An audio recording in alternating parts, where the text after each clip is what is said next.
Cette radio de poche a été dessinée en 1958. En 2001, Apple a sorti l'iPod. Mais les deux côte à côte, la grille circulaire, les proportions du boîtier, le traitement des surfaces quasi identique, l'un a 43 ans de plus que l'autre.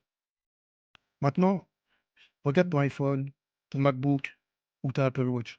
Tout ça vient d'un ingénieur allemand qui travaillait dans une usine de Francfort dans les années 50 et dont la plupart des gens n'ont jamais entendu le nom.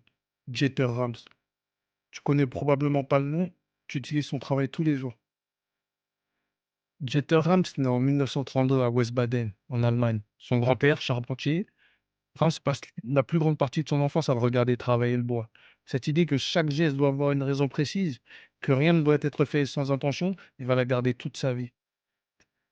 En 1955, à 23 ans, il intègre Braun, pas comme designer, comme architecte d'intérieur. Et très rapidement, il commence à s'intéresser aux produits eux-mêmes. En collaboration avec Hans Hublot, il dessine en 1956 le SK4, un tourne-disque et radio combiné, boîtier en métal laqué, couvercle en plexiglas transparent. Les gens le surnomment le cercueil de Blanche-Neige. Pas parce qu'il est différent de tout ce qui existe, que personne ne sait vraiment comment le nommer. Le MoMA l'achète immédiatement pour sa collection permanente. En 40 ans chez Braun, il va créer ou superviser plus de 500 produits. Des rasoirs, des radios, des calculatrices, des cafetières, des appareils photo. Chaque fois avec la même obsession. Une fonction, une forme, rien de superflu. Rien qui ne réponde pas à un besoin précis. Et en 1978, il rédige ses 10 principes du bon design. Et j'ai de citer les 4 principes que je préfère. 1. Le bon design est innovant. Pas pour le plaisir d'innover.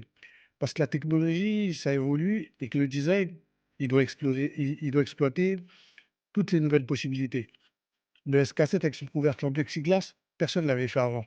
Parce que le plexiglas, il venait d'apparaître. Les deux, c'est le bon design rend un produit utile. Un produit qu'il a acheté pour être utilisé. Il doit remplir sa fonction principale parfaitement. Tout le reste, en vrai, c'est secondaire. Et le 3, c'est le bon design est honnête. Là, c'est celui que je préfère. Il ne prétend pas que le produit est plus innovant ou plus précieux qu'il ne l'est vraiment, tu vois. Il ne cherche pas à manipuler le consommateur. Il est honnête sur toute la ligne. Et le quatrième principe que j'aime bien, c'est le bon design est aussi sobre que possible. Pas du faux minimalisme. Moins, mais mieux. Concentré sur l'essentiel. Pas encombré, pas inutile. C'est là, en gros, la chose la plus difficile à appliquer en design, j'ai l'impression. Parce que l'instinct naturel, en vrai, c'est de faire plus. D'ajouter, de justifier son travail par la quantité. Et Ram, c'est dit l'inverse.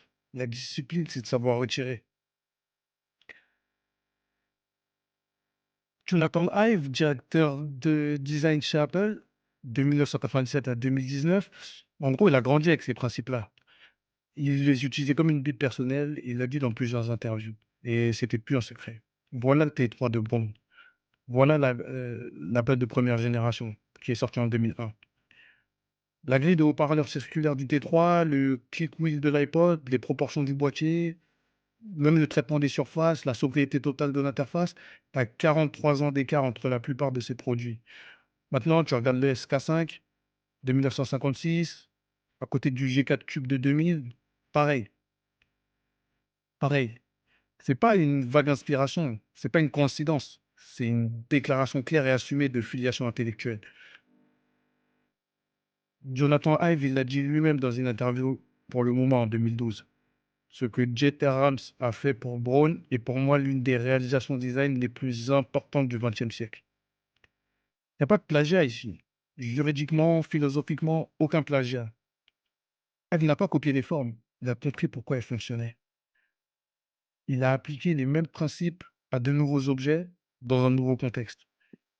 C'est quelque chose de plus rare et plus précieux que la copie en vrai. Il a été honnête intellectuellement et sans se cacher sur ses sources. La plupart des designers s'inspirent de Rams et bien d'autres d'ailleurs, mais ils ne les citent pas. Ive l'a dit, et Apple, au final, est devenue la marque la plus valorisée du monde. Bon, regardez ces objets, mais regardez-les vraiment de près. La grille des points du T3, chaque point est à la même distance des autres, la même taille, la même profondeur. C'est de l'ingénierie de précision sur un objet grand public des années 50. C'est une dinguerie. Le cadran des chiffres en rouge pour les fréquences importantes, en noir pour les fréquences secondaires.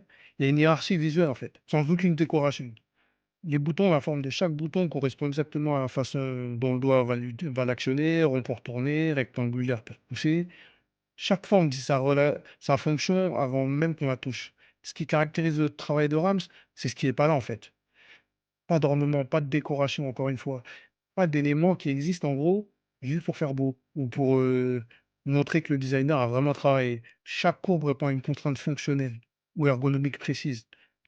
Il n'y a rien qui sert à rien en fait. Si tu peux pas expliquer pourquoi un élément visuel existe dans un objet, c'est qu'il doit pas être là. C'est simple.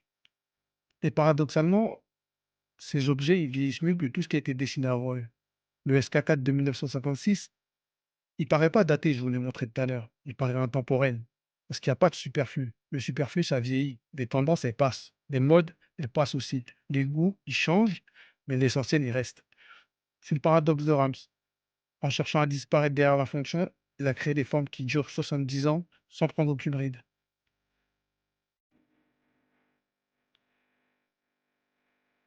En 1967, Braun s'est vendu à Gillette.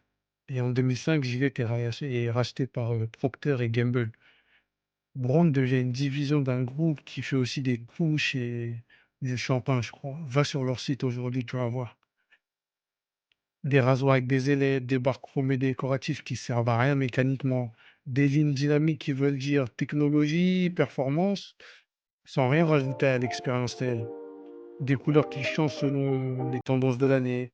La marque, le même nom, le même logo ovale, plus le même regard sur les objets.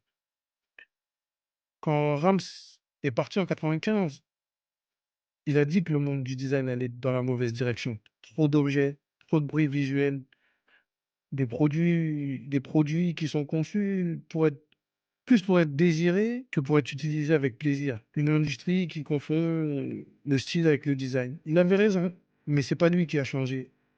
Et c'est là où la leçon devient inconfortable. En fait, les principes de Rams, ils sont pas difficiles à comprendre. Ils sont difficiles à défendre, surtout dans une organisation commerciale. Parce que la sobriété, ça se vend pas facilement en réunion de marketing. Parce que moins, c'est plus difficile à vendre que plus. On a beau dire ce qu'on veut. Brown sans Rams, en gros, ils ont fait comme tout le monde. Et c'est ça qui rend Rams unique. Il a su défendre son idéologie.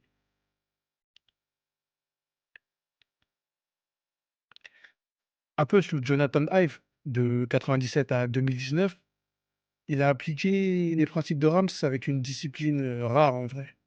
iMac 98, iPod 2001, iPhone 2007, MacBook 2008, iPad 2010, Apple Watch 2015 encore une fois. Chaque produit épuré, fonctionnel, cohérent de ouf. Chaque décision visuelle justifiable par une raison fonctionnelle ou ergonomique. Les autres marques tech, ils ont vu le succès d'Apple et ils ont copié Apple en fait. Mais ils ont copié l'apparence. Le métal brossé, les coins arrondis, les interfaces épurées ou la typographie sans sérif. Pas les principes, pas la discipline de se retenir. Pas la rigueur en gros de se questionner tout le temps, quoi, de se questionner euh, euh, chaque élément, etc. C'est la différence fondamentale entre copier une photo et comprendre pourquoi quelque chose est beau. La première, elle se fait en un après-midi et la deuxième prend une vie de discipline quotidienne en vrai. Et depuis que Jonathan Ive est parti d'Apple en 2019, regarde les produits. Le Vision Pro avec ses cours complexes, les MacBook avec leurs encoches, les designs qui s'ornementent progressivement. On commence à voir ça chez Apple. Les principes de Rams, ils sont pas dans les murs d'Apple. Ils étaient dans la tête de Jonathan Ive en fait. Et quand Ive est parti, ils sont partis avec lui. La seule question que je me pose, moi, c'est est-ce que Apple va faire le chemin inverse? Jetta Rams, aujourd'hui, il est dans la collection permanente du MoMA à New York, du Victoria and Albert Museum de Londres, du Centre Pompidou à Paname, du Design Museum de Londres. Il a 92 ans, il vit dans la maison qu'il s'est dessinée lui-même en Allemagne, entouré de ses propres objets. La plupart des gens n'ont jamais entendu son nom. Le bon design, ça attire pas l'attention sur lui. Ça résout, ça sert et ça disparaît dans l'usage. Il est là, il fonctionne, il dure. Moins mais mieux. C'est peut-être la philosophie design finalement la plus dure à appliquer parce qu'elle demande, de la discipline en vrai. Constante, c'est toujours tentant de ne pas vouloir se retenir, de vouloir faire du beau à tout prix, quitte à rajouter, rajouter, mais retirer plutôt qu'ajouter. Dans un monde où tout le monde ajoute des fonctionnalités, des ornements, des notifications, du bruit, la sobriété, c'est un acte de résistance en vrai. Jeter l'a fait pendant 40 ans, dans une usine, sans chercher la célébrité. Il a juste dessiné des objets honnêtes. Le prochain debunk, en tout cas, c'est sur une chaussure qui a été bannie par la NBA. Je vous donne une année, 1984, à jeudi prochain.